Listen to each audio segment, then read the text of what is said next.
عدی بن حاتم جو تھے نا، یہ حاتم تائی کے بیٹے تھے، بادشاہ کا بیٹا تھا، زمانہ بڑا دیکھا تھا، بڑے بڑے وزیروں مشیروں، ساری زندگی اعلیٰ سطحی وفود سے ملاقات ہوئی۔ عدی حضور کی بارگاہ میں آئے، مسند امام احمد بن حنبل میں موجود۔ تو اسلام پر ابھی غربت کا دور تھا، چند لوگ مسلمان ہوئے تھے، نبی پاک علیہ السلام نے فرمایا عدی کلمہ پڑھ لو۔ تو عدی کہنے لگے میں تو پہلے ہی ایک دین کا ماننے والا ہوں۔ حضور فرمانے لگے جس دین کے تم ماننے والے ہو اس دین کو میں تم سے زیادہ جانتا ہوں۔ حضور فرمانے لگے جس دین کے تم ماننے والے ہو اس میں کیا یہ لکھا ہے کہ مال غنیمت کا چوتھا حصہ کھا جاؤ؟ کہنے لگے نہیں، تو فرمایا کھا کیوں جاتے ہو؟ عدی کہتے ہیں چونکہ یہ ہمارے اندر کی بات تھی بادشاہوں کی، تو میں نے فوراً سر تسلیم خم کر دیا، میں نے فوراً سر جھکا دیا، میں نے کہا آپ بات ٹھیک کر رہے ہیں۔ حضور فرمانے لگے اب اگلی بات بھی کروں یا رسول اللہ فرمائیے؟ فرمایا پتہ ہے تم دین کیوں نہیں قبول کر رہے؟ یہ بھی مجھے پتہ ہے۔ یا رسول اللہ کیوں؟ فرمایا تم دیکھتے ہو کہ دین کے ماننے والے غریب غریب لوگ ہیں، تم دیکھتے ہو کہ ابھی یہ کمزور ہیں، تم دیکھتے ہو کہ مکے والوں نے مدینہ طیبہ سے پریشان کر کے مسلمانوں کو نکال دیا ہے، یہ غریبی دیکھ کر بظاہر اسلام کی کمزوری دیکھ کر تم کلمہ نہیں پڑھ رہے؟ حضور فرمانے لگے عدی مقام حرا کا نام سنا ہے؟ بڑی دور تھا علاقہ وہ، مقام حرا کا نام سنا ہے؟ عدی کہنے لگے حضور سنا ہے پر وہ جگہ دیکھی نہیں۔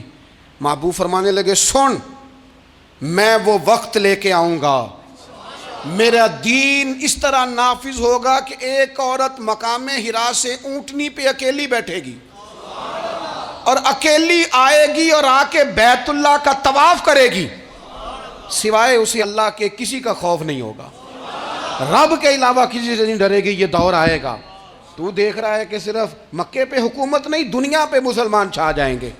اور حضور فرمانے لگے کسرا کا نام سنا ہے؟ کہا حضور وہ تو بظاہر اس وقت بڑا تگڑا بادشاہ ہے۔ فرمایا اس کے علاقے بھی فتح ہوں گے، وہ خزانے مسلمانوں کے پاس آئیں گے۔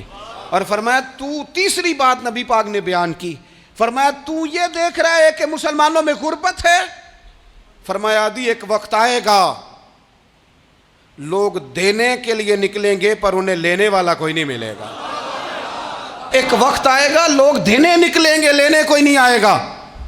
عدی کہتے ہیں کہ میں رسول کریم کا کلمہ پڑھ کے مسلمان ہو گیا، اور پھر زیادہ دور نہیں گزرا، عدی رویا کرتے تھے، حاتم تائی کے بیٹے عدی رویا کرتے تھے اور رو کے بتایا کرتے تھے لوگوں وہ جو حضور نے فرمایا تھا نا بی بی حرا سے چلے گی اور طواف کرے گی، وہ بی بی میں نے اپنی آنکھوں سے آتی دیکھی، میں نے اس تنہا عورت کو حضور سید عالم کی پیشن گوئی کے مطابق بیت اللہ کا طواف کرتے دیکھا، اسے سوائے اللہ کے کسی کا ڈر نہیں تھا۔ اور عدی کہنے لگے وہ جو حضور نے فرمایا تھا نا کہ کسرا کے خزانے فتح ہوں گے، فرمایا وہ جب فتح ہو رہی تھی تو میں خود اس جنگ میں شریک تھا، مجھے اللہ نے موقع دیا، میں مجاہدوں میں شامل تھا۔ اور فرمانے لگے تیسری پیشن گوئی رہ گئی ہے، مجھے امید ہے وہ بھی پوری ہوگی۔ حضرت عمر بن عبدالعزیز کے زمانے میں آ کے وہ دور بھی آیا کہ لوگ زکوٰۃ دینے نکلتے تھے، لینے والا کوئی نہیں ملتا تھا، لوگ کسی کو غریب سمجھ کے صدقہ دینے لگتے تھے، وہ کہتا تھا بھائی لے جا میں تو رات خود دے کے آیا ہوں، لوگ دینے نکلتے تھے، لینے والا کوئی نہیں۔ اسلام کی فطرت میں قدرت نے لچک دی ہے، اتنا ہی یہ ابھرے گا جتنا کہ دبا دو گے۔